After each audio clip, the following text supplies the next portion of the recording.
Like, wow,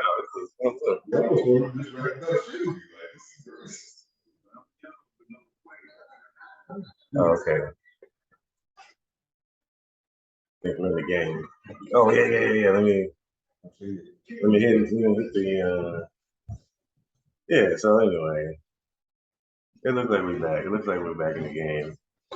You know what I'm saying? Yeah, I mean, it looked like we back in effect. R&B is still entirely dead. I'm with my main man, Hakeem Raheem, the Airsoft Dream. I am Millie Mill the Real.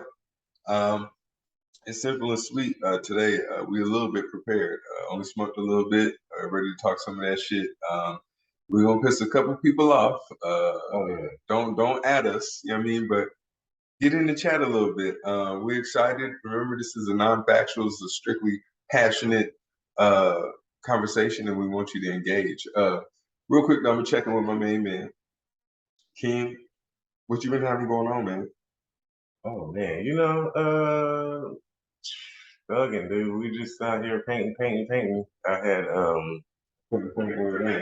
yeah, I had a couple. I think we already talked about this, but I had a few shows in June and July that kind of depleted my funds or my stash of paintings, and so I've been at it for at least a couple months now, just trying to make sure that I got fresh ones on deck and innovating. You know what I'm saying? Trying to keep things fresh out here. And we just had a heat wave. Yes. Which was brutal. I think we had a week of incredible heat in Cali, and I'm sure you couldn't do no painting then. All my main man seeing me is in the house. Yeah, I got a conversation with him too, so he came back out. I need some of his opinions for this one. Yeah, one of the best DJs on the planet, the CME. Yeah, man. We had that heat wave was so brutal. It kind of felt like life was on pause. Everything was just like it was like Yeah. And so I'm glad we got that. I'm sure you are. Definitely. I got all the fans you can handle. I got big fans, little fans, fans was plugged in everywhere on high. Still wasn't doing shit, just blowing hot air everywhere. But it was good, like you said. We made it. We got to cool weather and shit. But I'm looking around the studio. I see a lot of different joints. You got a lot of fresh flavors, some exclusives. We're definitely gonna post those. Check us out on the IG, the Twitter, and now catch us on the YouTube. We're doing our thing right now.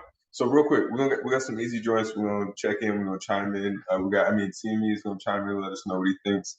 I'm gonna just ask him about some quick little topics, and we're gonna get into the real for real.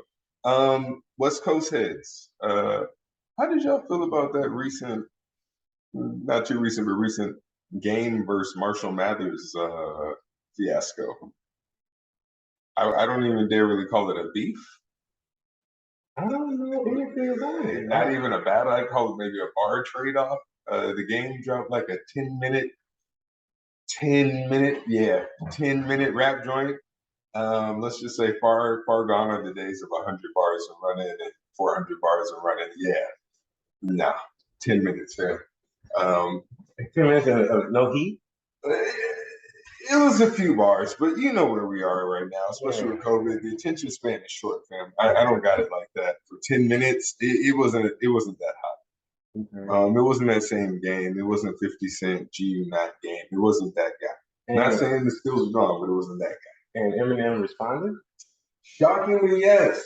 Wow. I feel like he kind of had to. I mean, not like that. I mean, the game did kind of incorporate his daughter in the bar work and all that. So I just felt like that's where it's just like, you know what I'm saying? Like you gotta come off the bench on that one. So you know what? And I will say a few quick things because I'm underinformed, as you can see. I don't know much about what's going on with the game. I don't know. I'm not a fan of the game per se, even though I do think he's lyrically talented. I just think that his persona is so phony. You know what I mean? Like I just like man.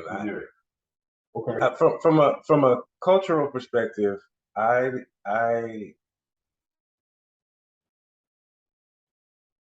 feel like we don't really need we have some space in the game for someone like Eminem.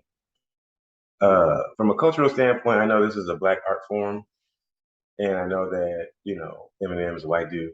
From a regional standpoint, I'm from Detroit in a way, right? My family's from Detroit, and I was championing. I was happy for Eminem in his early days because this was before Slum Village really. I mean, Eminem popped like a year before Slum Village really came out.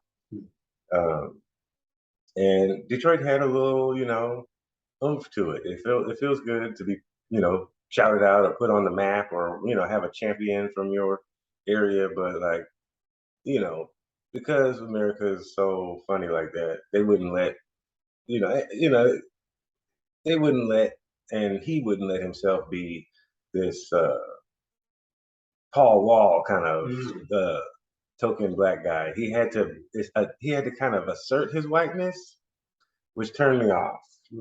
Uh, I don't think Eminem is racist. I just do think that he started to cater toward his more rockish, you know, uh,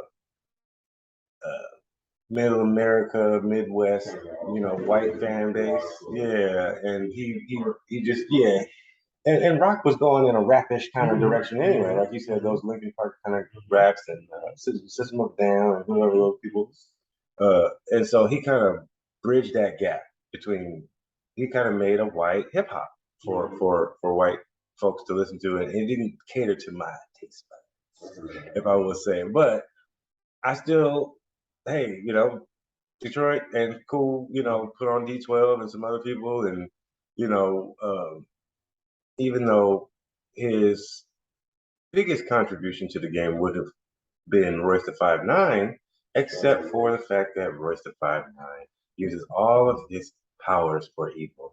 I'm tired of all the gun talk, and that's all he does. Just like Future. Future is a very talented musician, but he uses all of his powers to promote drug use, and that's fine. But it sucks. It's just like, man, why is all this talent being wasted? When it could be used in like some diverse kind of way. You know what I mean? Make a couple gun songs, be a murderer on a couple of those songs. But give me something else, Royce. But Game is very similar. It's a lot of punchline raps and a lot of names that like he shouts out a lot of people. He talks about like his name drops a lot of people that he doesn't actually know. Yeah. Which seems like kind of like an attention grab, if you will. You know what I mean? Like it's. Mm-hmm. Gotta include our man, the CME, y'all. Include CME. Our man. Well,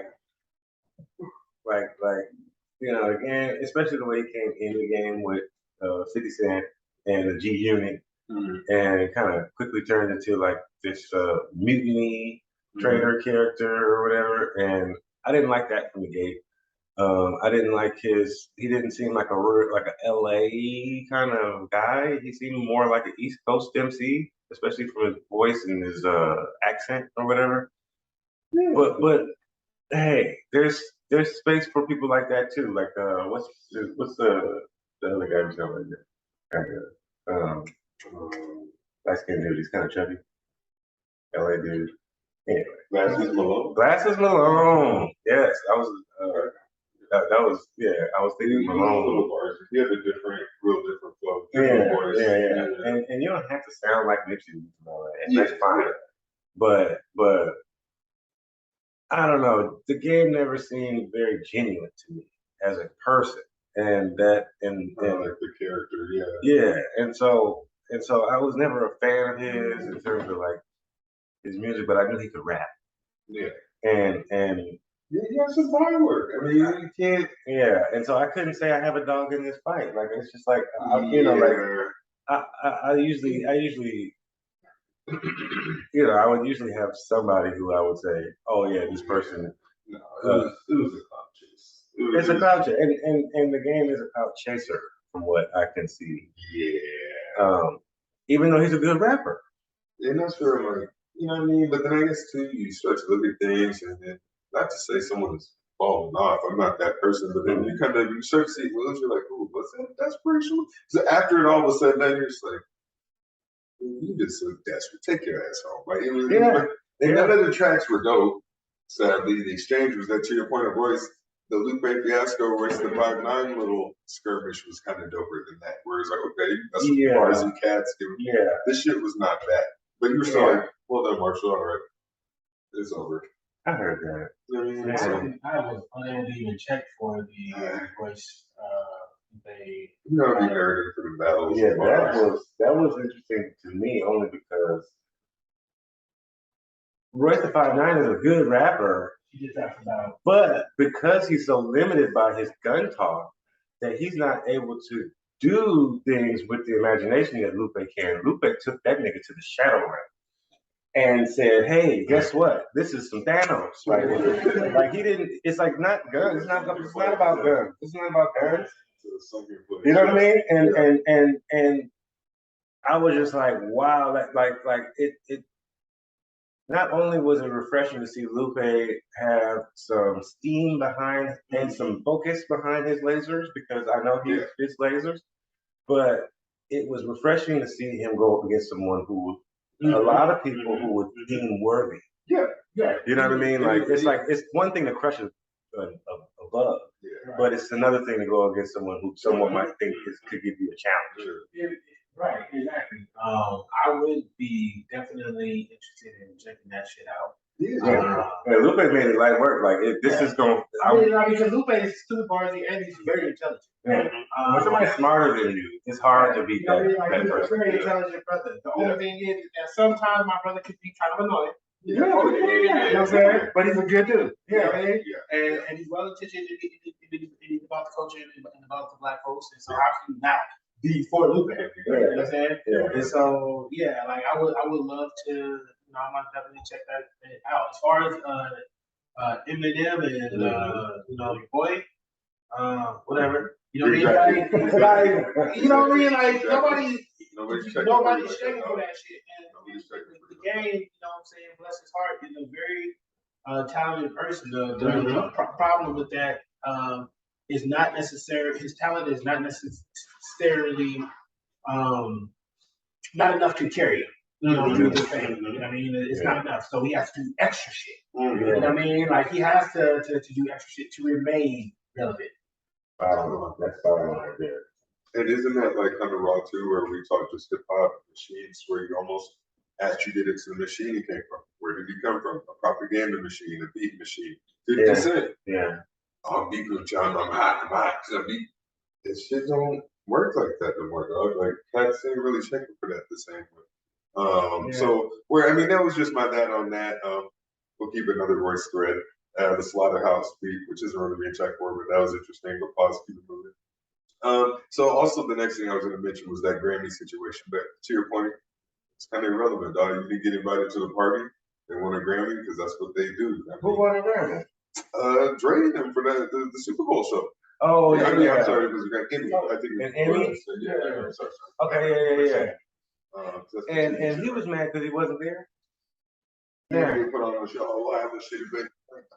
Yeah, and that's another thing that turns me off about the game is that he, for some reason, puts himself into this category that he doesn't belong in with like Dre and Snoop and like people like that, like and he's old enough almost, but he definitely wasn't famous at that time and during the Death Row days. These people were doing something with Tupac. And this guy, kind of just wishes that he knew Tupac. You know, in about 2003. When there was a boy like Drake in the game since what 86. Yeah, like these aren't your peers. Yeah, and I just kind of feel like, man, you came up like a dope pedigree. Yeah, but it's not quite the same. That it's a little bit of entitled cockiness that comes with the second Napoleon complex. And like, I'm gonna put my face on Mount Rushmore, and it's just kind of like, why would you deserve to be on Mount Rushmore? Definitely. And for the argument of how to get to some legendary status is to put in the work. It's not to just claim it. And that's why Kendrick Lamar was there. And Kendrick Lamar is not your peer either. He's younger than you. You know what I mean? Yeah, I'm saying, yeah. Like if he's on your joint, it's not because that's your peer. He's doing you a favor. You know what I'm saying? Yeah. And I think to your point, you make a good point. And this is just thinking on the spot to where it really makes you respect in that regard. We've said so much about Kendrick and projects, but you have to admire that. Again, a person that's never put on or been like Dre. Nah, he has a name drop. That was never his thing. So where you look at it now, you're kind of like, damn, that was kind of your thing. Whether it was Shady Aftermath, this, Dre, you were always kind of shouting out your help, or not to say handouts, you know what I mean? But it's like, bro, like. And from a clout chasing standpoint, that's the same. It's related when he's name dropping everyone, and from a musical standpoint, your music gets really old when you start name dropping because like those names aren't relevant as long as your song is alive. And you know what I mean? Like you hear Five Dog talking about Amy Fisher and people like that. It's just like, who is Amy Fisher? And I'm old enough to know Amy Fisher shot Joey Buttafuoco's wife because he was cheating or whatever. But that was like a 90s scandal. And kids don't know what they're talking about. And I think it ages your song when your song is kind of like this TMZ who's who. Like your song should be able to be timeless. Yeah. And if you can't make a song without current events involved, then you can't make timeless music. And I don't know. Just to me, that's a gripe. I don't want disposable music. And it feels like that's that guy's lane. I agree. And that definitely, especially as a like documentary, whatever, like cool joint to hold on to. But like I said, after that, and he has some bangers too. He's had some bangers. Like, I'm not even saying it's this guy. Yeah, no. Like he's had some bangers, and he can rap it. Right. His new album was actually. Yeah. And the snippets that I've heard, he's actually bars beat. I'm actually a fan, and I think he filled the spot in a void. Yeah. But had bars, stood up to 50 Cent in the G-Unit machine, won. And I was like, okay, yeah, West Coast. But we just still had 40 and Too Short. We were like, okay, well, they're always gonna hold us down. It's new, of course. You know what I mean? But like nobody knew, nobody had no K dots yet. You know what I mean? So I shout out the guy, shout out the boy. But yeah, just checking in. I mean, speaking of current events, that's what's popping. Real quick, can we do one that it's not as glamorous? Y'all fucking with up on this Tiffany Haddish shit with the Aries Spear shit? Oh yeah, I mean, we don't gotta get into because just like what y'all feeling, thinking as far as like career wise was. If they still got one. I don't know. I don't know if they still have a career or not, but I know that the points have all been touched on. I mean, if you are into the internet world and whatever, I don't want to change. I don't want to echo everything that all the other. And we don't want to exploit that. This is going to be our clout chasing episode, but we ain't chasing clout on that. All I've heard people say things that were pretty much spot on with my take. Shout out to Craig Banks. I thought of you because I was watching The Boy today too. Shout out. There shouldn't be. There's nothing. That's not something you should joke about. There's nothing funny about it. And you know, like making a child molestation skit.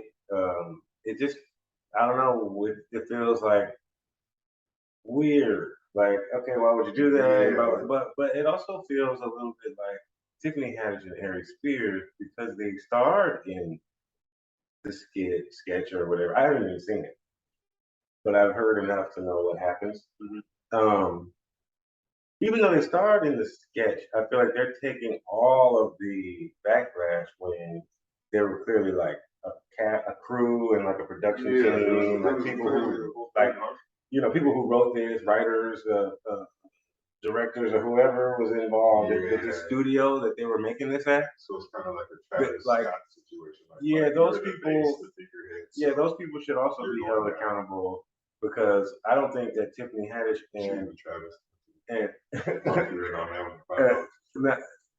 not that Tiffany Haddish and Harry Spears should be absolved. They shouldn't have participated at all. But the fact that all this was okay, and the fact that they were probably directed to do this by some nameless, faceless person, makes me feel a little weird. Like, okay, well, Hollywood is, and that's why I can't say if they'll have a career going forward or not, because Hollywood is sick. And somebody okayed all of this, and this sketch never should have got out or whatever. It almost seems like it was not for mass consumption. Yeah, especially when we're in a time of pushing limits. I feel like visually and TV, like, wild comedy shit. You're like, that maybe it was something that was trying to push the limit that didn't work, but I don't agree with it. And I don't think that they should have participated. I think they should have been like, nah, we're not doing that, or whatever. So like, and not their character assassinate. I just thought, even on that note, because I think I remember why too. I was like, oh, okay, maybe this comes up. Because I think it was just one of the things, seeing kind of the stuff Tiffany Haddish had going on before, where it was like, yo, doing dope shit for the Lady Comics, and putting on for the city, and doing the Uber shit. You know what I mean? Like, it just seemed like, yo, so this just seemed like a weird. It's a weird space to be in. You know what I mean? Like, that's weird. Like, it's a weird space to be in because the incident took place in what, 2014? I think. Right. So it was like 2014, right? Yeah. So in 2014, we're all pretty hip to, this whole nuance of quote unquote woke culture. So we're aware of what is socially acceptable and what's not socially acceptable, right? And for them to partake in that and not have to think, not even a pause. You know what I mean? Like, I think that also speaks. But here's the thing. I think that also speaks to their trauma. Because they're both, if I'm not mistaken, from foster care. Yeah. I know she. You know what I mean? Like, she's for sure from the foster care system, right?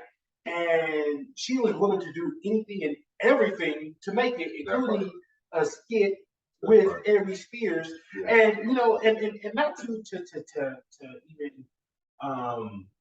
take away from Tiffany's ability to portray certain things, but she's the type of person that is funny on paper and not necessarily funny like necessarily stand up.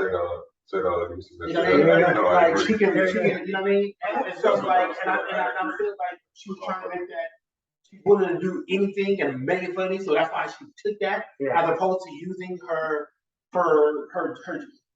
discernment to say, hey, yo, as much as I wanted to be part of the joke and say, say these words and do this action, there's got to be some type of motherly instinct or some type of human instinct that kicks in to protect these children, to say, hey, no, this is not it, and to say, hey, yo, this is not even fucking funny. This is weird as fuck. Exactly. And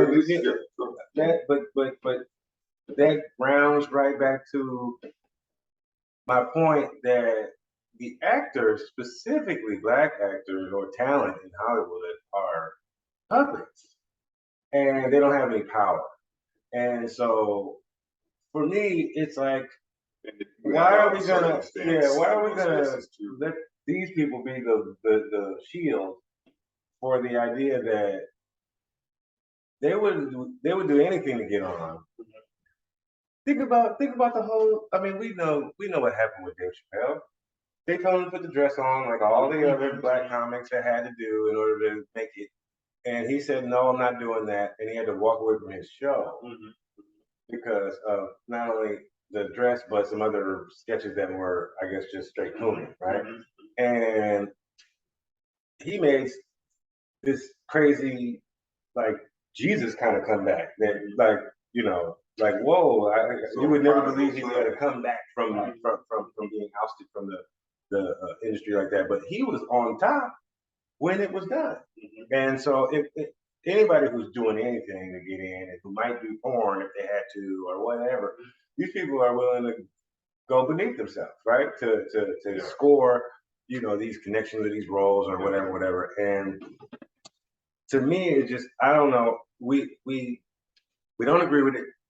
Nobody agrees with it, which is why it sounds like we're repeating everything. But my only caveat, my only sticking point that people I haven't heard brought up yet is the fact that these two weren't responsible for the sketch, and we don't know who was. Yeah. That kind of feels a little bit ghost to me, like the man gets to be autonomous. You know what I mean? And when Lil JoJo gets shot, or whoever, or PNB Rock gets shot, or whatever, the executives still make all of that money. And then when the streams go way up because of his death, they get a double payday. And those execs are still unnamed. Those people are still like, it doesn't like the characters can be replaced. You know what I mean? Like you said, and I'll still reap off your And IP. they'll still make a sketch about abusing children with two other black people that you never heard of. You see what I'm saying? Yeah. And they'll get Key and Peele to do it. Yeah. You feel me? And it's just like, what? Like, and no shout out to, because Key and Peele is hilarious, and I don't even feel like they necessarily just copied the Chappelle Show. I think they made it their own. Those dudes are hilarious. But not to diss Key and Peele, but you'll get someone else to take that spot that you left. Shout out, man. Yeah. Yeah, and I don't know. I just kind of feel like Tiffany Haddish, yeah, bad. Shame on you. Harry Spears, shame on you. But like shame on someone else too. Yeah, I wish I would know who had someone making these sketches about abusing children. Where'd they get the kids from? Who else? Wait. Waivers, paperwork. It's the backstory. So essentially, this is why CME is key, y'all. All right, so you had Harry Spears, who at the time was living in LA, and he said, "Hey, I want to shoot a pilot or shoot some shows, right?" And he was making weird ass videos during the time. He was just making hell weird.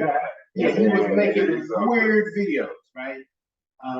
And he said, "This is what I want to. I want to make a pilot for Nickelodeon, right? Or at least that's what he told Tiffany, right? Who at the time had no status at all, and this was Harry Spears, somebody that had, you know what I'm saying? Right. Who's on Mad TV and had, somewhat of a internet following, right? And so she was trying to get on, so she tells her homegirl that, "Hey, yo, I'm getting ready to go shoot a pilot for a TV show that could end up on Nickelodeon. Would you?" She said, "Oh yeah, take my child with me, or with you." And she took the child. She used the child in the sketch, and that was it. Okay, so what you're saying is kind of an independent indie operation from Harry Spears, and there wasn't a whole lot of staff. Right. They might have produced. Okay, and if they, because 2014 is still that's when recent enough to be in the YouTube era and just making videos on your own. So if they were making that video on their own, then I will retract some of my Hollywood is sick, because Hollywood is sick. And that sounds like something that a Hollywood exec would say to do. But if they did that independently, and Harry Spears is clearly more responsible about that than Tiffany Haddish, who seems like a victim in this, who still shouldn't have went along. Yeah, victim of circumstance. Yeah, but like you said, that's what circumstance. It's like Tiffany Haddish is like agreed. If you agree to go on a date, you're not agreeing to being assaulted on that day. Yeah, you feel me? You're not agreeing to the man, doing something to you. You know what I mean? So she agreed to be in a sketch and bring a kid. Yeah. And didn't know it was gonna go left. Yeah. When it went left, her responsibility was to leave with the kid. Her partner's kid. This is my partner's kid. Right. And so that's where she becomes, liable. Yeah. But at the end of the day, if it's a small sketch that they made up or whatever, then shame on them. And there's still no redeeming value. Like, what I mean? And he might have thought that was what was gonna sell, because he thinks that Hollywood had a market for that. I don't know. But wild shit going on. Whatever, man. So then tying that back, I think earlier then, like I said, I asked just based on those things and what we think. Because a lot of times I think, especially with cancel culture and things like that, around that time starting to bubble up and get big, motherfuckers get canceled. You know what I mean? But as we see, and that's where I think my career question was aimed too. So the time motherfuckers, especially now, kind of not getting canceled anymore. It almost feels like cancel culture is weakening. So I'm just wondering, is it only certain motherfuckers getting canceled, or is it certain shit we don't like because pause? And this is just random aloof, just blinking shit, a little muddy, maybe you see petty. We remember a few years back when, since we mentioned 2014, Kevin Hart was kind of getting hated on. Where it was like, he don't write his own jokes.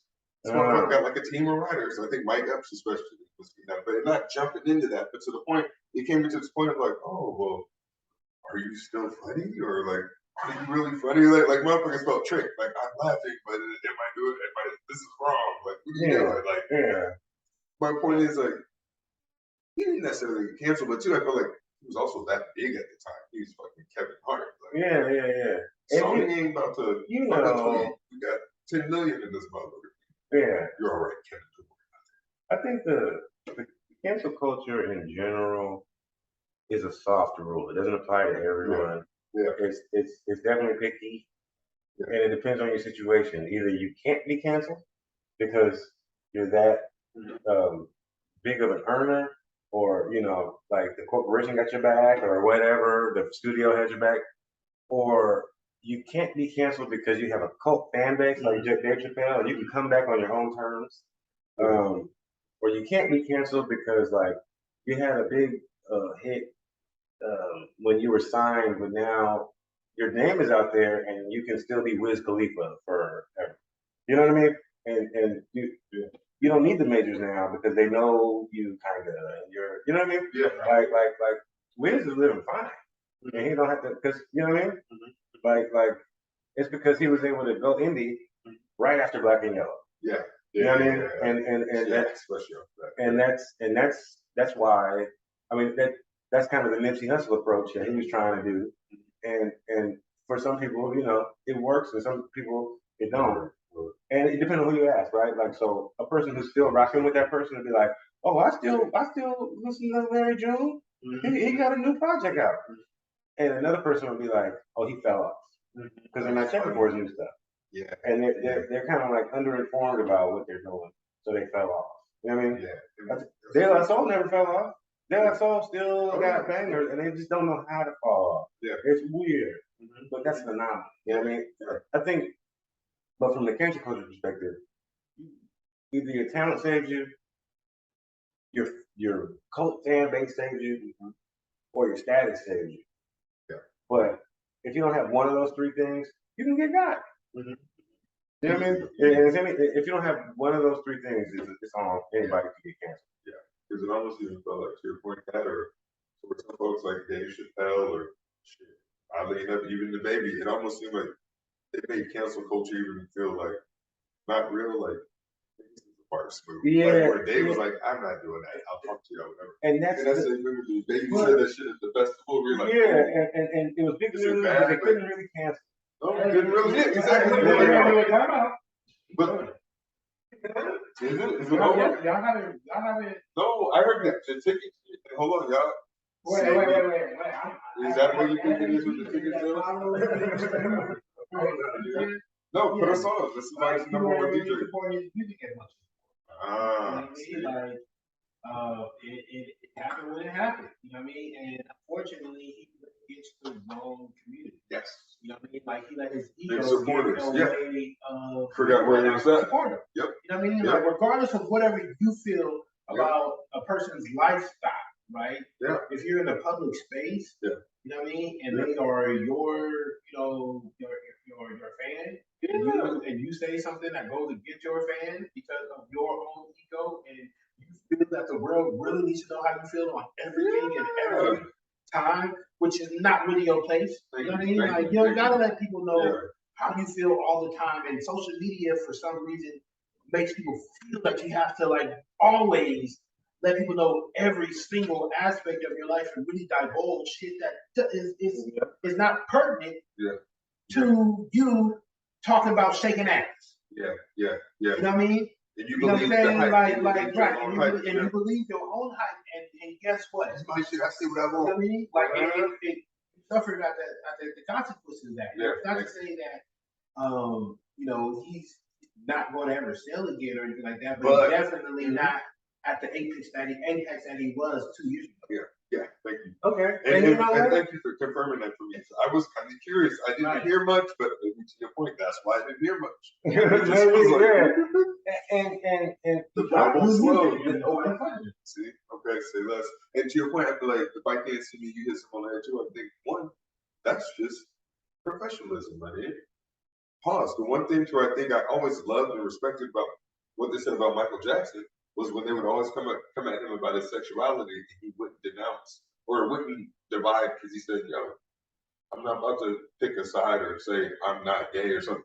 I have plenty of gay supporters that support me in my audience. You know what I mean? Right. I wouldn't want to hurt them. Right. I mean, and in that regard, I was like, So what you're saying was like, bro, you're not so big that you can just, don't fuck with that shit. Fuck them, I'm still good. No, you're good then. You're good.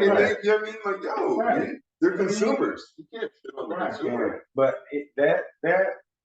but I will also throw in the fact that cancel culture is toxic in the first place. Yeah. And cancel culture, it makes the audience members so entitled that they think that they have to agree with me now on all of my viewpoints because they like my song. Right. And if we disagree on something, you're canceled now. Yeah, it's like, wait a minute, no, you like me for this. And this is what you should expect from me. But because I'm a celebrity and because I'm a star or whatever, what did Dave Chappelle say? Let's get Ja Rule on the phone. Yeah. Ja Rule on 9/11? Why? Who cares about Ja Rule right now? But the thing is, we always care about Ja Rule. What does Ja think? What does Ja think? Right? What does the baby think? Or whatever. And so you're gonna have interviews. Why is the president talking finance with LeBron James for the black community? Right? Yeah. And so when you become a celebrity, you become this kind of public figure, and you do press, you do media, you do interviews, and you're known for more than just the song that you made. Yeah. And so now, sorry to say, these niggas ain't the most educated guys that you know who are well versed on all of these subjects. So they gotta broach subjects that aren't their field, that aren't their expertise, or they might be a little bit ignorant in. And so these dudes are kind of put under a microscope, not being ready for it. And the audience is to blame. We're the ones who say, what do you say? I need to agree with everything. You know what I mean? Like when people are so easily offended, like there's even to say, and shout out to MJ, greatest of all time. But Michael Jackson, he could have easily said, "I'm not gay," but I don't want to hurt my gay fans, and I want to support them. He didn't have to, especially during those days. But in today's climate, I could see it. He didn't have to even say, he couldn't even say whether or not he was straight or gay, because he doesn't want to hurt or offend anyone. That's kind of weird. That's going too far. Like I can't really say whether I'm black or white. You know I'm a black person. But what if I couldn't say that out loud? Because I'd offend other races. That doesn't make any sense to me. Yeah, and so whatever you are, whatever you agree with, you could Michael Jackson actually saying we are the world. Yeah. Right. And so you can have the mentality that we are the world and everyone is equal, and you could still say I'm a straight black man. And claim your identity. I'm not a woman. I'm not a white guy. It's like just you can say who you are. There's no reason to hide self, right? You can identify yourself. Right. But at the same time, you also have to be aware of self. You know what I'm saying? A sense of self-awareness because of what you say literally does affect others. Yeah. You know what I mean? And so you have to be able to you know what I'm saying, say what's pertinent to you and not necessarily what is not pertinent to you. Yeah. And I agree that he should have said it. I agree. If we're talking about the baby, I think he should have kept his mouth shut. And I do think that spilling yourself in the heat. I do think that your opinion on certain topics should be private. But I also think that my point was that these people become celebrities what seems like overnight without a whole lot of PR training. You know what I mean? And these dudes are kind of like walking on eggshells and they're waiting to be canceled. And our older stars like Gary Spears or Tiffany Haddish or whoever, people who have been in the game for 10 plus years, since 2012-ish. I really feel a hard time for them because the internet is being scrutinized now. Right. Because during 2009, 10, 11, the internet was a much wilder place. Yeah, because Wild West, there wasn't a lot of rules, and people didn't. Fresh, people thought they had anonymity on the internet. They didn't really think that everything was going to get found. And so the internet is full of like toxic stuff that everybody did and posted during the MySpace days. Yeah. And you shouldn't be canceled now because of something that happened during those sloppy times. It's like you know what I mean? Everybody was trying it at that time. And you know, I totally agree with everything. Who you were 15 years ago is not who you are today. Yeah, that's the hope. Yeah. You know what I mean? Like that's the hope, right? You know what I mean? Like, who you were 15 years ago is not who you are today. And a lot of things that I personally shared 15 years ago, I would go back and be like, who were you thinking? You know what I mean? So you also have to allow people to for error, for growth, and not judge people by where they were in the past 15 years ago, but by their current actions. For you know what I'm saying, like you could go back 2 years and be like, okay, this is this person's trash habit. This is where they're at. You know what I mean? This is not the this person who tweeted that was gangbanging at the time. They were selling crack. You know what I mean? You know what I'm saying? Like it was a different spot. He was a college student. Yeah. You know what I mean? She was on, you know what I mean? Like there's different circumstances that create a different state of mind. Yeah. But to your point, I think we said it might fit the organism. Like, hey, to even Dave Chappelle was saying, like, what was his name? Kirk, whatever, the baby, he's like, that's a real motherfucker. He shot a guy. Like, So where I'm like, not to get on that and not to, get fear of cancel, fuck all that, but niggas was up in arms with Snoop Dogg after the fact he got at Gail, what's her face, after the Kobe Bryant shit. Right. I'm sorry. Is Snoop Dogg not a gangster ass motherfucker? You said some offensive shit, you got a gangster ass response. Like, what do you, and not saying like I'm not trying to judge. No, but from the organism, that's what I would expect. I don't really expect him to say anything less than your funky dog head bitch. Like, if he said something different, I might have been like, that was weird, Snoop. Like, if he said, you know what I mean? Like, well, that was kind of like, I would have felt a little like put off, like, oh, what's going on with Snoop? Or like you said, is somebody in the room with him who's making him say these things? So, like, just saying, sometimes some shit fits the organism to where. To your point, ain't had much training. You fresh up. You just got famous a couple of years ago. There's no PR for that. The NFL has programs for new rookies. Hey, this is how you take care of money. You just got money. And there's no institute like that for that's what I'm just trying to say. You know what I mean? To really like, whoa, so you might get some unpolished shit to be like, okay. Some unfiltered shit. Here's the crazy part. You know what I mean?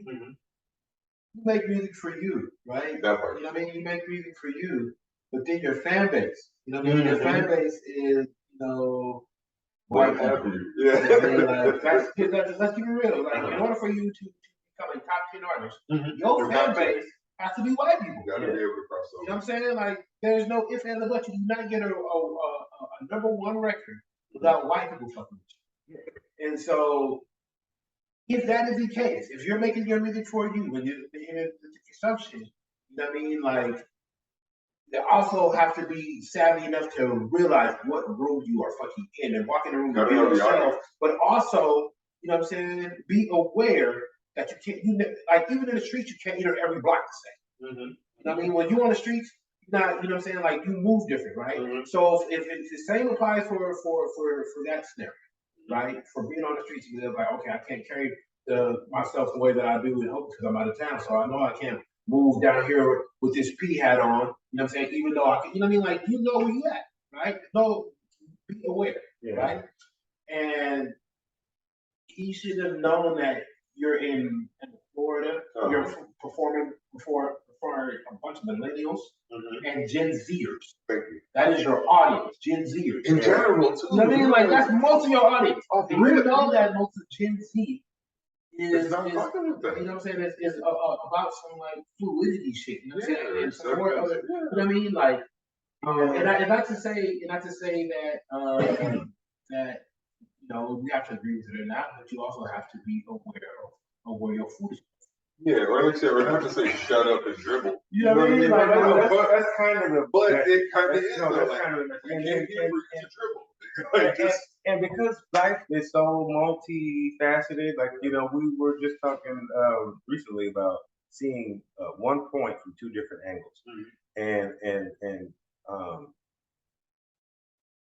from a PR agent angle, from a you got money, don't bite the hand that feeds you standpoint, these rappers should definitely know how to move a little bit, you know, more like shut up and dribble, or shut up and rap, or whatever it is that you do. And as a publicist, right? Know your artist.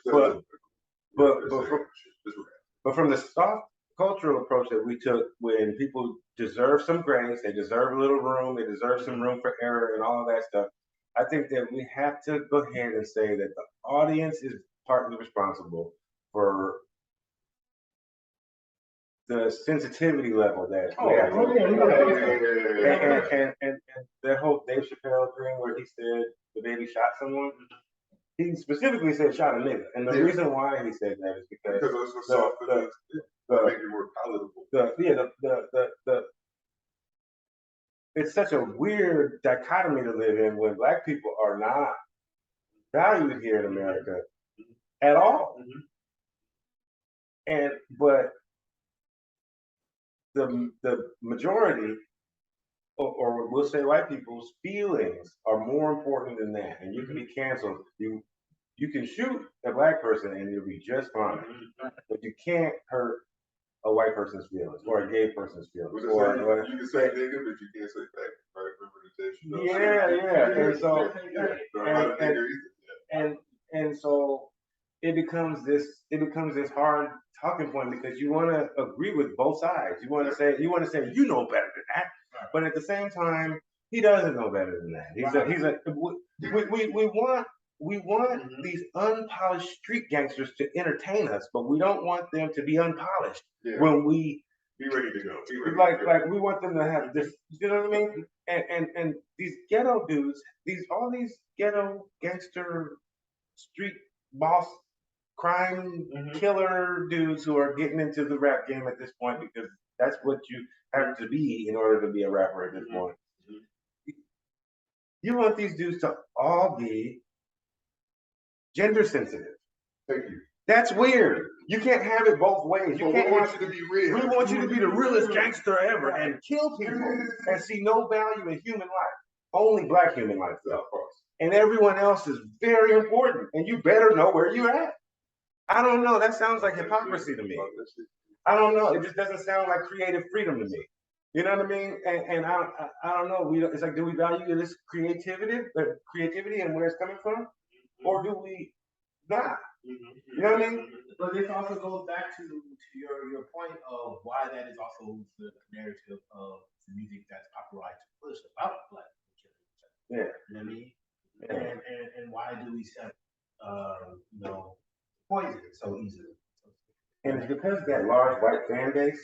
It's because, like we were talking about earlier, if you're a gladiator in Rome, all the people in that Coliseum came to see you guys fight to the death, or maybe to see you fight a lion or something like that. But everyone's dressed in their Sunday best and they're having popcorn or whatever they eat. You know what I mean? Like the white audience in a Black art form like hip hop, and specifically this devolved version of it that's so violent, it becomes a spectator sport. And the it's not a reflection of the street. And if you go to any ghetto in America, there's people doing laundry, people cutting their grass, there's old people, there's homeless people, there's people just struggling trying to make it. And there's not a whole bunch of people dancing around with guns. That's fake. And that's not a reflection of the struggle. That's not a reflection of the streets. That's not a reflection of what's real.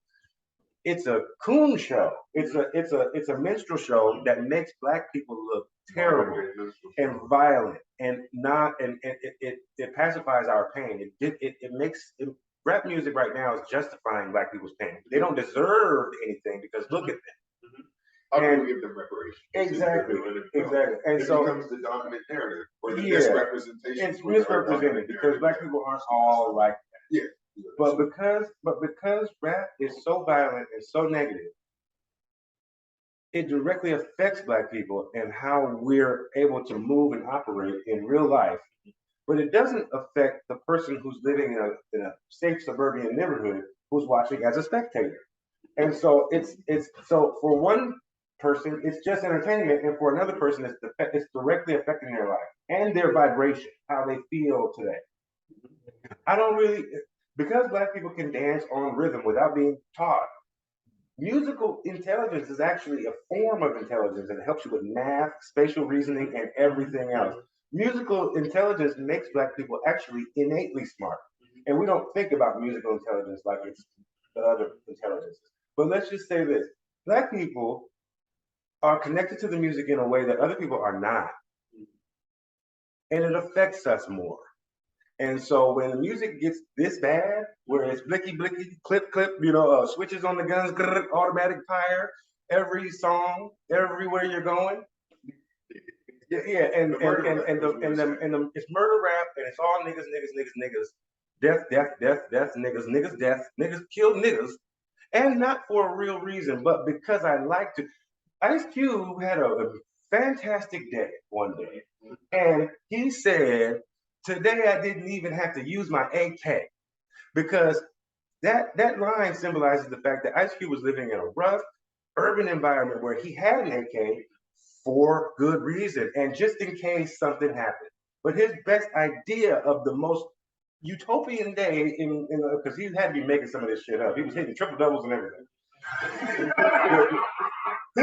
This nigga didn't have to use his AK in his idea of the perfect day. He didn't have to use it. These kids' idea of a perfect day is when they get to use that AK, and if they don't get to use that AK, it's not a good day. That's a different thing. And this is a gangster rapper we're talking about. Ice Cube was a gangster rapper. If these kids aren't, if that was gangster rap, then these kids are demon rap, devil rap. And it's not something that we should be, but because music is our thing, we elevate it. And then we act like them. Right? Yeah. Because that's the dominant narrative that we're being told. But then to your point, that becomes the entertainment. That's what's being eaten up by the spectators. So it makes it interesting. Ironically, that's not what's being canceled. But again, cut to the baby on stage saying some wild shit. Whoa, what did I say? What did I say? You love to hear the story how the thugs live and worry. Duck down in hard scar seats, heat's mandatory. It's because you love to hear that story. Nas knows that. And you love to hear that pain. You love it because it makes your pain more palatable. You're not going through something this extreme. All I'm saying is these spectators are getting something out of it, and they get to be and stay safe the whole time. And it's hard for me to convey these messages to people who are in love with the music because we're connected to the music, and a Black person would tell me I'm wrong. Because they love they're defending music. They're defending hip hop. But they're not and Jay-Z defending hip hop. Right. Because we love hip hop. It's our baby. Come on, man. It's a very troubled place to be in as a Black man and a hip hop head. Or if you're a hip hop head who's not African American, that's fine.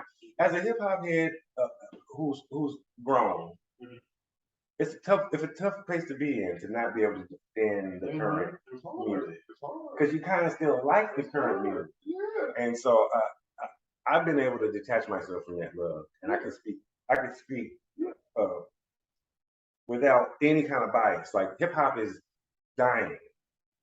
You know what I mean? And we need what we need because we forced because we don't want no wanksters. We didn't want any wanksters in the game.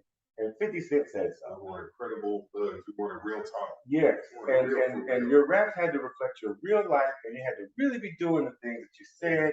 Otherwise, you weren't real.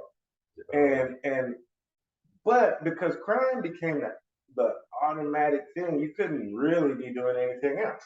You had to do crime and be a criminal, and then sell drugs to then be authentic enough to rap. It's like playing college ball. It's like playing college ball before you hit the NBA. You gotta sell some dope first, right? And you gotta be a criminal first. So now, but it's our fault as the audience. We wanted these real gangsters. We wanted everybody to be so real that now these niggas are being their raps are being used against them in a court of law.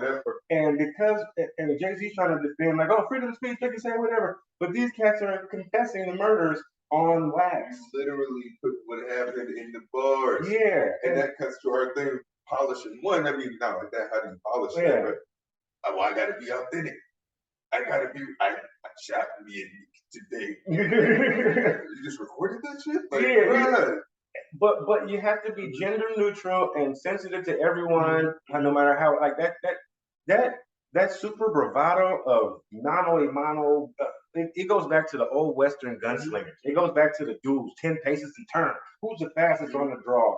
There's all of these things that are very macho, very masculine, and these dudes can't be any bit insensitive to someone who's feminine.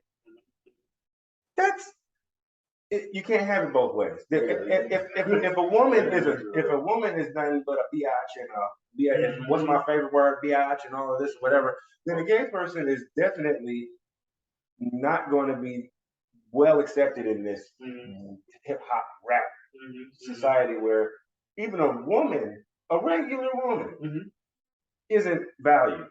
And so, how do you think that you're going to be valued in this arena? It just reeks of entitlement to think that you're invited to every section of culture and everything's for you. I don't go to Bollywood movies and be mad at the dark people getting killed because Bollywood is very racist in terms of how they do the Dalit people in India and the Brahmin or whatever. The Brahmins be coming over here acting like, what is this problem? They're real entitled because they're the highest class people in their country. So they come over here thinking like, wow. You know what I mean? And Bollywood is cool. You know, they got their own thing. I love the fact that they have their own Hollywood. I think we should have something like that. But the fact that they have colorism in their movies, I don't have a say-so in that. But guess what? I don't have a say-so in that. And I don't get to say what's cool in their culture. You feel me? And so even if I was a member of the LGBTQ community, I would feel like I'm watching rap happen. And I'm not necessarily included in this part. Right, because it's not for you. Because rap is very macho and anti-women. And anti-everybody. And as a matter of fact, it's anti-white too, kind of. And it's anti-black. It's very anti-black. Why should I feel accepted? You know how many times Dipset called me a bitch ass nigga and a hoe ass nigga, and you know what I'm saying? And how broke they call. If you're the listener, Cameron's calling you a broke bitch ass nigga who can't afford to be where you be, dog. You need a visa. You know what I'm saying? He's on top of the Eiffel Tower eating a piece of pizza. Like, and his whole shit is how you're weak and he's tighter than you. I wouldn't expect to go up to Cameron and be greeted with like, you know what I mean, like some warmth. Like, like I would expect him to be up if I saw him. I wouldn't be like, yo, Cam, can I get a picture? Even if I got a picture, he would do me like Mike Bibbs. Shout out to Mike Bibbs. Mike Bibbs saw me in Detroit. And I said, yo, Mike Bibbs, I'm a fan of BBD. Can I get a picture? He was like, man, yo, I'm tired, man. I'm trying to just got off the plane. Because I'm in downtown in the hotel. I said, oh, man, come on, man. I ain't never going to see you again. He's like, I got this picture somewhere, old photo album. And me and Mike Bivin, I'm like this, and Mike is like, and he looks like, fuck, you know what I'm saying? I gotta take a picture with this dude, and I'm just juiced. Anyway, that's the point. I expect something like that from Cameron. I expect something like that from Kanye. I expect something like that from Day and Dash. These people aren't nice guys, and they didn't get famous being a nice guy. So why they gotta be nice to me? You gotta be entitled to think they gotta be nice to you. You know what? Everything that you say, I agree with. Only thing that I'm doing is adding the market side, because the market is dictated. Right. Environment you're in. Right environment that you're in. You know what I'm saying? Everything that you say, I 100% agree with. It's all about, self. And what I mean, like, if you cannot be yourself, and if yourself is what got you here, all of a sudden you being yourself is offensive to somebody else. It's like, what the fuck? Yeah. You know what I mean? But it is yourself, and what I'm saying, that has you there, and the fact that people are, the artists are not necessarily worried about making everybody like them, because guess what? No, everybody is not going to like them. Yeah. You know what I mean? Like, there are plenty of artists with 8 million followers. I found some dude that was out in South America today that got like 100 and something. That got like 10 million followers, right? Mm. And I seen the video of him rocking stadiums, and like he was moving the whole crowd like simultaneously, arm in arm. At least 100,000. In the crowd, right? I've never heard a dude in his life. I would probably never be a fan of dude in my life, right? Yeah. But his audience is for him. And you know what? And that's the problem. That's the weird, precocious spot that hip hop is in. That South American dude has a culture that supports him outside of America. You don't even have to speak English to know. I mean, you have to speak Spanish probably to know his music, right? And so he could say things that would offend Middle America, and it wouldn't matter, because that's not his audience. And for a black rapper, and in urban entertainment, in an urban entertainment area, because we're living in America, and hip hop is an American art form, it becomes an American thing. And white people are running America, so you got to know where you're at, like you said. You got to, like, a hip hop artist doesn't have an insulated community that will support him if he says faggot. The pops will let you go. Columbia will let you go. Arista will let you go.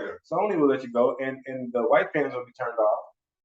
And now you realize that there's really no big places where you have stadiums full of black people. You know what I mean? Like stadiums full of black people.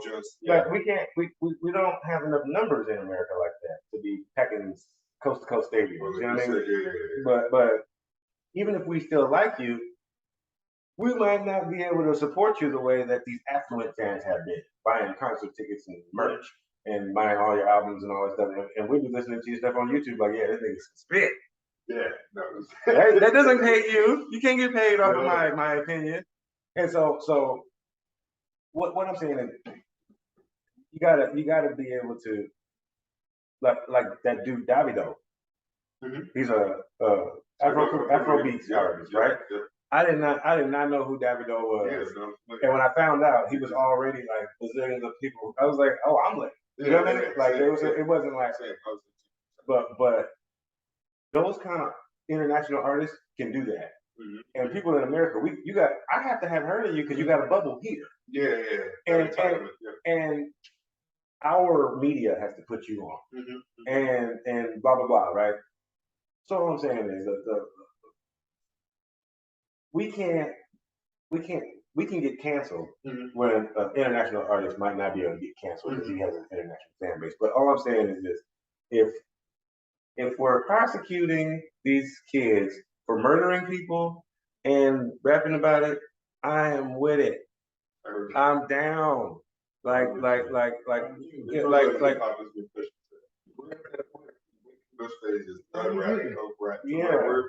I feel like it's been coming to where conscious heads, equality. So Vince spoke about it, like, yo, demurderize the rap. We over it. Like I said, realize that shit does something to your psyche day in and day out. So yo, let me play devil's advocate. I said some shit earlier, especially how you put it. At the end of the day, you got to be able to package up, right? Like my man CD is saying, if you want to cross over, right? Definitely. So at the end of the day, so my question to y'all fuck with that new Beyonce joint? I do fuck with it. That shit went hard. I know we talked about it. The ode to just dance music and what that used to be, right? Shout out to Wave and Nova. I don't remember if we recorded and we shouted out. So shout out Wave and Nova, her writing team, the two females, the women that was holding it down, the sisters. I guess where I'm at is, let me get a little petty. A few moments. I ain't do no homework like that. I'm not about to drag Beyonce to beehive, but I know y'all gonna come in. So Beyonce had that instance, right, where she was doing the Ivy Park shit. That was dope. It was bubbling. She had that instance where like she got popped for not using black models, but these like ambiguous looking models. Like that was kind of on that Kylie Jenner hype. That like I can look like sister, but they were like Russia, Ukraine, or something like that. Yeah. And like they got online later, like yo, defending like, hey, who's putting this video? Ultimately, she had these models, and they were like, yo, these ain't sisters. Like, who is this? Just a moment where I'm like, okay, hold on. Fast forward to this album is dropping, the whole Khalees thing. Police ordeal. My question is, like we're saying, is it just entertainment, or are you packaging for marketing? What happened to all the black power, kill this, kill that? We hear really. What's all this fuck shit? Or is it again like? I'm not trying to say you got to do everything. Like you said, we got to agree with everything. You got to be a person. Because that's why I'm like, I respect your petty with the Khalees shit. Because that shit was some real petty. Oh, you don't like this shit? But fine, here's the verse, fuck the verse, I remix the whole shit. But I guess my question was like, but I thought it was all black love and like, whoop wop wop. Like, shouldn't everybody in your model section already be black? Shouldn't that, you know what I'm saying? They're not like that, but I'm saying we also see other artists we expect, like, yo, they doing that. They got an all black production team or video team, videographers, whatever. Like, if it's like that, I guess I'm saying, so what is it? I'm not saying, maybe I'm saying, but I'm like, so are we not canceling that? Or are you too big to be canceled? Here's the thing, man. Like, just because I'm pro-black does not mean that I'll only fuck with black folks. You know what I mean? Like, I have homeboys that are, Persian, Latinos, worship. And if, as an artist, I make black music, there's going to be songs on there talk about black skin, black empowerment. Yeah. And, that also doesn't mean that you cannot help that I can't, express and also market to the people that I know fuck with me. Yeah, I like that.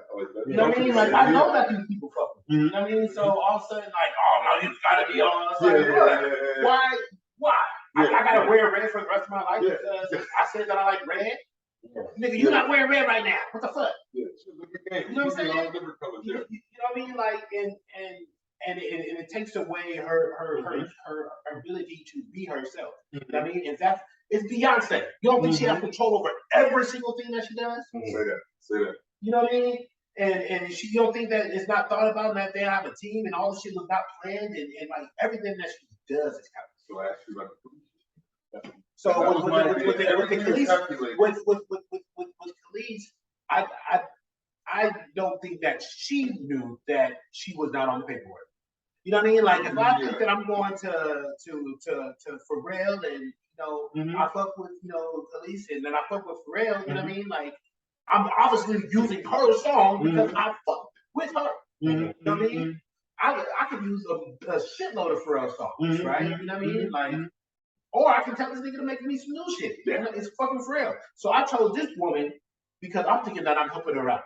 Little did I not know, you know what I'm saying? Yeah. That her, you know what I'm saying? Like as much as I have a team, as much as she's not checking the liner notes to see who wrote what and produced what. You know what I mean? I like that. Because nor am I. You know what I'm saying? Because if I'm thinking that she's on the song, you know what I mean? What the fuck? You know what I mean? And if I get too, and people stuff with people all the time, right? If I get too big, right? I'm fucking Beyonce.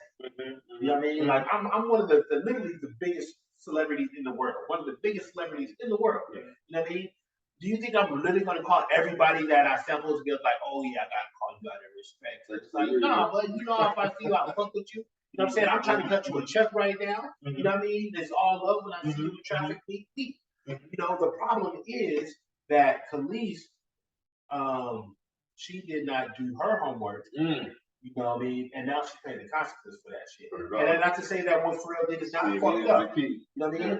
Like for what Pharrell did is not fucked up. He took advantage of somebody. You know what I mean? Because you should have read her paperwork. And I'm the biggest Pharrell fan. Yeah. You know what I mean? You know what I'm saying? I'm the biggest Pharrell fan. I love Pharrell. You know what I'm saying? Like, I fuck with it, but at the time, you know what I mean? He was doing business, and it was unsavory business that he conducted.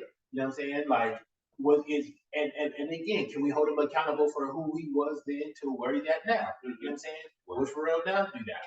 I'm pretty much sure that he probably would not. You know what I'm saying? I would hope not. You know, and I would hope that he does some type of restitution to make the shit right, because it's not like the shit is over. That's what I'm saying. I mean, like, it's like all you do is just have to, you know what I'm saying, go to the court and or go to the attorney. You don't got to go to court and file some fucking paperwork. They just Beyonce. So hold up, my man CME set the record straight. Shout out Diddy. Mace, other artists been getting at him for years, especially after he released that recent like Black Excellence addresser memo where you're like, damn. What about all the bad minutes? Yeah, that's just all you do is like you have more than enough money. You know what I mean? All you do is have to is retroact and add somebody to their shit. You know what I'm saying? Shit that they created. You know what I'm saying? You can make it right. It's not like you're not going to make other streams. You know what I mean? Like you can just add them to the shit. But it's unfortunate. I think that Beyonce handled the situation correctly by just saying, all right, man. She has to respond to police court. Yeah. I like that. So does that make Beyonce was anti-black, for doing that, or was no? She wasn't being anti-black or being anti, or anti-anything. Or anti-anything, which is business. I will echo one. It's like I think we touched on. Beyonce is a Black artist, and she has a pretty good grasp on the Black community, especially Black women, in terms of fan base. And for her to do things that are cast a wide net, especially for marketing purposes, for her brand, to show models and other. Because to your point, that ad could be going international or some shit. Yeah. I'm not saying that Black person be international, don't do that. Yeah, but yeah, I mean, it can go on other places where Black people aren't really at. And I mean, from a subconscious level, you want to be able to see yourself wearing these clothes. Yep. And that's why we made such a big fuss about having Black models in the first place. And now we want only Black models? Yeah. I think that the idea that we were included with Yvonne and Tyra Banks and some of the heavy hitters in the beginning, and now we have more and more dark-skinned African models and Jamaican models and African American models. We have some diversity in that field. Not that we have equity, but we have some strides, and that's cool. But in terms of marketing her product, she wants young people who are not African American to be able to say, "I'd wear that." Mm-hmm. You know what I mean? And not make it like baby fat or something that, you know what I mean? Like it becomes a cliche. My brother's on that market. It becomes a cliche, and it becomes the ghetto thing or whatever. You know what I mean? Like apple bottom. Yeah. And nobody wants to be that brand yesteryear. And so if you're trying to do something that has some longevity, you're gonna have to appeal to the masses. Like we said earlier, you got to know where you're at. And in terms of Khalees, I think that. Like you said, she handled it correctly. Beyonce handled it correctly because Khalees had mental health issues, and Khalees is always looking for attention in what seems like a game kind of way. Trying to clout chase or be whatever. Because I know that when her first, I think when Break My Soul came out, she had sampled just enough of CeCe Peniston's record, something like that, right? And CeCe Peniston got on TV. On TMZ and was saying, "Oh yeah, thank you, Beyonce. You woke my streams back up. And, hey, I think I'm about to put together a tour." Like, see me?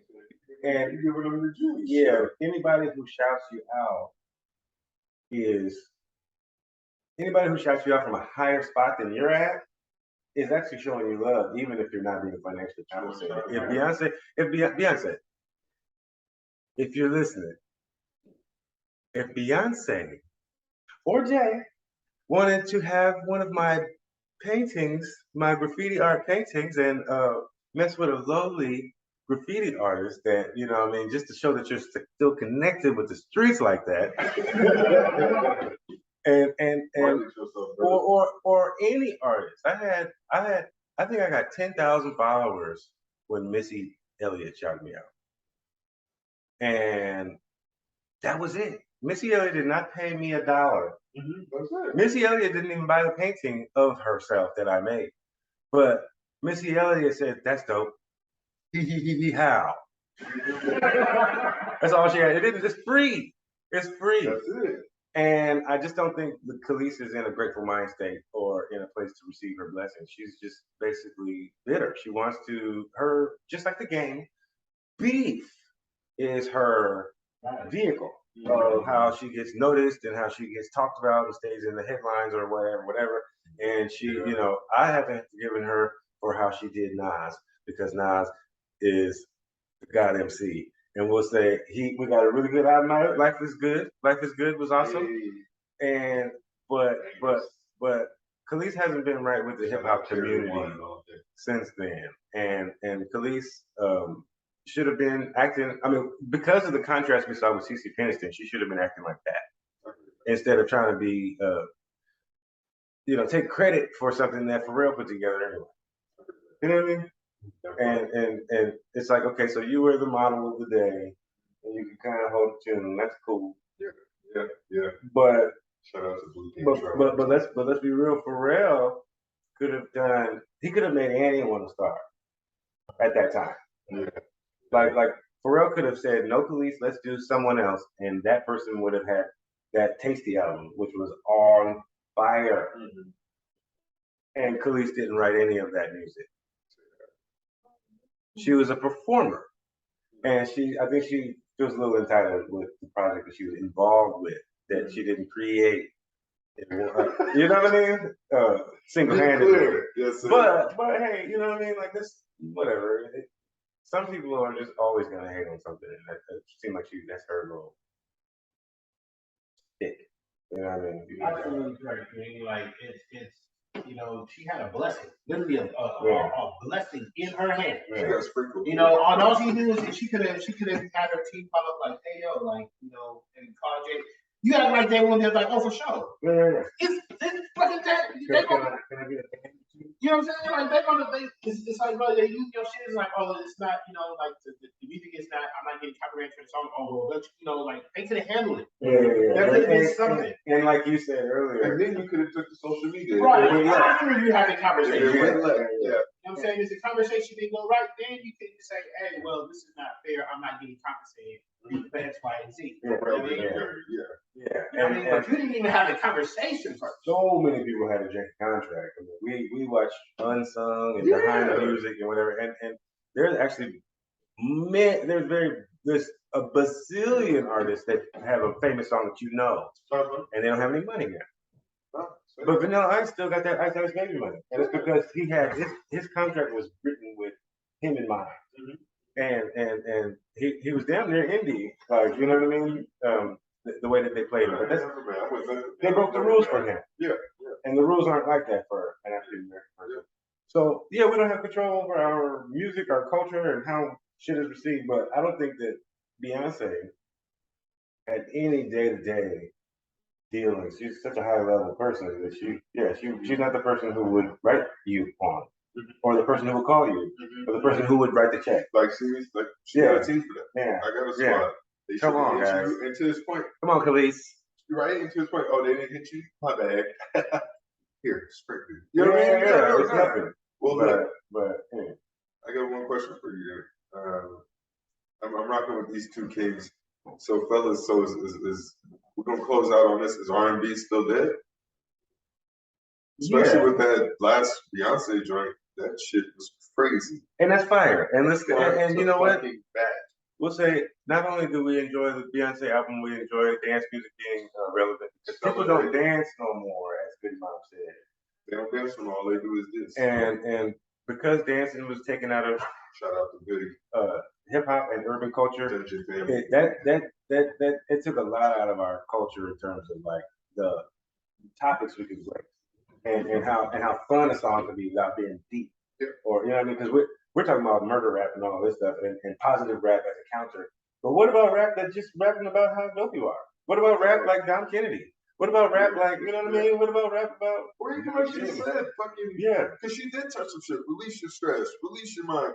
But you dancing the shit away. Like, dance the pain away. What happened to that? Dancing the shit off. Dancing the night away. And, you know, even the disco is dead mantra that was being kicked around in the late 70s, early 80s. Disco was only dead for white people. Disco was not dead for black people because we weren't tired of it. It wasn't, and it was dance music, and we thrived in that environment. When they were doing the disco's dead thing, it's because they were trying to prop up rock and roll. You ready for that? They were trying to prop up their rock. We got some new stuff. And disco would eventually evolve into hip hop because the elements of disco disco would splinter off into house and hip hop and it would influence a lot of the genres that come after it. But because house music is one of my favorite genres because it comes with dance as an automatic dance is automatically an element. And it doesn't matter. I'll say not like that. I've always been aware, I'm a newer listener to. Bro, I've been. Yeah. We're gonna talk offline on that, but I just been on YouTube rabbit hole where there's Afro beat, deep house, what's that new shit on piano or whatever. Yeah. All kind of shit where I'm like, yo, put me on CD, whatever you can recommend. I think that music, house music and especially some of that soulful house music is really good for your spirit. It's like Chicago, it gets back to that the drum and how the constant drum in house music. The constant drum in house music is that heartbeat rhythm that we you know you can dance your whole life away and it doesn't really matter how complex it gets. So I appreciate Beyonce for that and that sound, but I gotta clarify for people who want to argue. The idea that R&B is dead and the title R&B is dead is to create the conversation that R&B is essentially dead, and what we're hearing now are the remnants of R&B. That we're hearing like the ghost of R&B. The echoes are still in the hallway, and there's some good projects that come out here and there. But R&B as a powerhouse is for sure dead, and as the main driving cultural movement that Black people were on, and hip hop was a fringe thing. R&B is definitely dead as an idea. You know what I mean? As like our mainstay. And so it doesn't. I want you to be mad when you hear R&B is dead and want to argue with us, but it's not because there's no R&B. It's because R&B is in that kind of trouble for us to even be able to make that kind of statement. So R&B is dead. Hip hop is dead. You gotta keep that, man. I want to thank y'all for follow me on IG